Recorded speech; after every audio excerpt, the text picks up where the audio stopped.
Fighting Chaos with Chaos, I am Chris with the Joshi Wrestling Recap for Tjpw April 24th, 2022, available on Wrestle Universe. Tjpw put on a fun and easy watching show headlined by a preview of the upcoming Princess of Princess tag title match between Majirabi and Free Wi-Fi. There were also some interesting teams and matchups on this 6-match card that probably won't lead to anything, but were still enjoyable.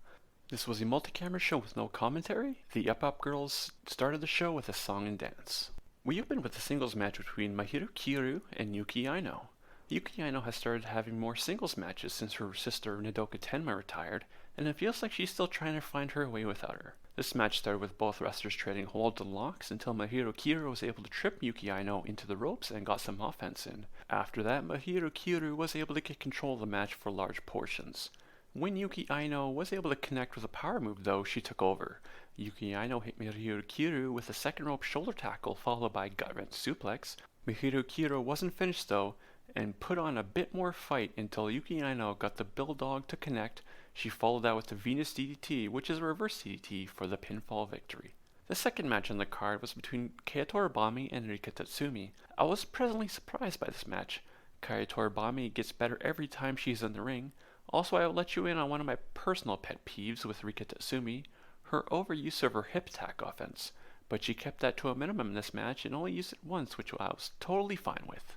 After Rika Tatsumi and Kaitourabami traded holds, Rika knocked Kea down with a shoulder tackle. Kaitourabami responded with her great step-up dropkick and some forearms, which forced Rika Tatsumi to leave the ring.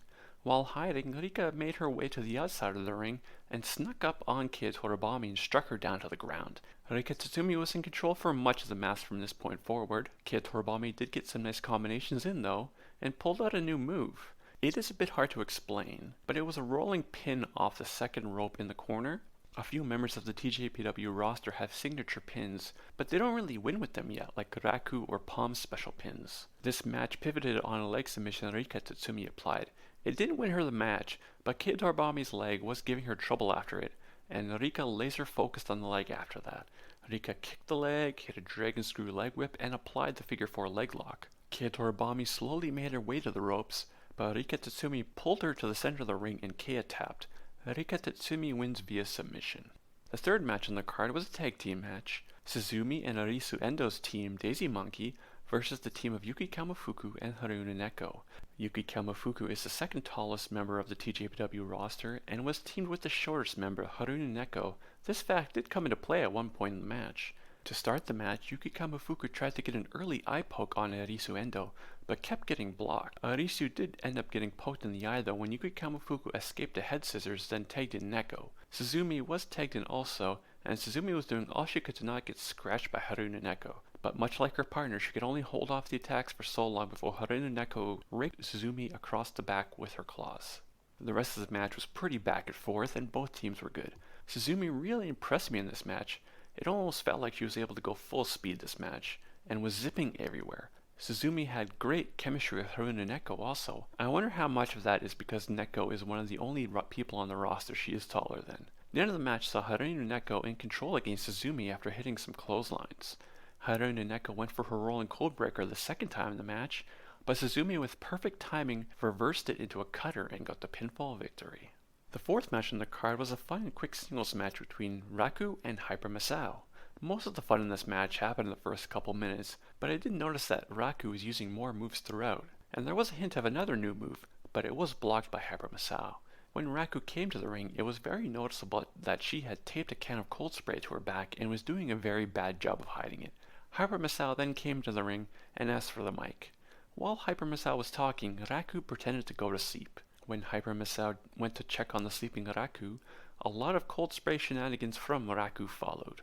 Once Hyper Masao was able to regain her bearing from all the surprises from Raku, the match became a bit more conventional, but Raku was still giving Masao issues. But Hyper Masao is the more experienced fighter, and was able to get a submission victory with a modified chicken wing that Raku could not escape. One fun match is followed by another, this time a tag match between Maki Ito with Miyu Yamashita versus Pom Harajuku and Miyu Watanabe. Pom and Miyu as a team at first thought shouldn't really work, but when you see them together it just kinda does. I'm guessing that is because they are both kinda weirdos. Miyu Watanabe is what I would describe as earnestly weird, and Pom Harajuku is silly weird. Before the bell, Miyu Watanabe and Miyu Yamashita shook hands. Then Palm Harajuku went to shake Miyu Yamashita's hand also, and then tried to kick her, but Miyu caught Palm's kick. The match then started with some holds and locks, but Miyu was in control for most of the time while Palm Harajuku tried to reverse them or escape. A bit later in the match, Maki Ito and Miyu Yamashita tried to do their combo move where Maki Ito is held up by Miyu while standing on her legs before she does a falling headbutt, but Miyu Watanabe ran in and held Maki Ito up so she couldn't fall. Palm Harajuku got up, went behind Miyu Yamashita, and tickled her and she dropped Maki. This was a fun way to stop the move. And there was one more spot in the match I want to highlight. There was a stereo spinning spot. After a bit of a struggle, Miyu Watanabe was able to get a giant swing on Miyu Yamashita. Maki Ito ran in to stop it, but Palm Harajuku got her ankles around Maki's head and started propeller spinning while Miyu was giant swinging at the same time. It was a cool visual, but the teamwork of Maki Ito and Miyu Yamashita was too much for the other team to handle. After a high kick headbutt combo, Maki Ito put on the Ito Punish submission and Palm Harajuku tapped for the submission victory. The main event was a good K-Dog Trios match and a preview of the upcoming Princess Tag Championship match happening on May 2nd. Current tag champs Majirabi, which is Yuka Sakazaki and Mizuki, were joined by Yuki Arai against challengers Free Wi-Fi, which is Hikari Noa and Naokakuta, with Moka Miyamoto being the third. This match did a good job as a preview, and I expect the title match on the second to be pretty bonkers. Pretty early in the match, Mizuki bit Naokakuta's arm, which now responded to with a slap to Mizuki's head and tagged in Hikari Noa, who put the boots to Mizuki in the corner while Nao got some revenge by biting Mizuki back. That was kind of the story of this match. Free Wi-Fi showing they wouldn't be bullied by Majirabi and they can dish it back. About halfway through the match, you could see Naokakuta was messing with the corner pad, while Yuka Sakazaki was busy dealing with Moka Miyamoto, but the corner pad was still up. The action in the match was very back and forth between both teams. It didn't feel like either team was really in control for extended periods. Even during the ending, it didn't feel like either team was close to winning.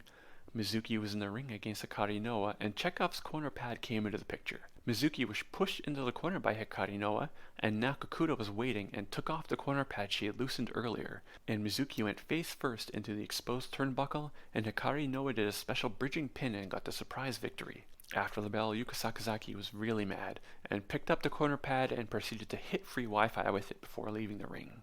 And that was the show. Shoko Nakajima wasn't on the card because she was booked to have a match in the United Kingdom, but will be at future shows. I would recommend watching the final 3 matches on the card, but the most important match was the main event. The next TJPW shows are on 28th and 29th before their big show on the 2nd of May. This has been the Joshi Wrestling Recap for TJPW April 24th, 2022. Thanks for listening.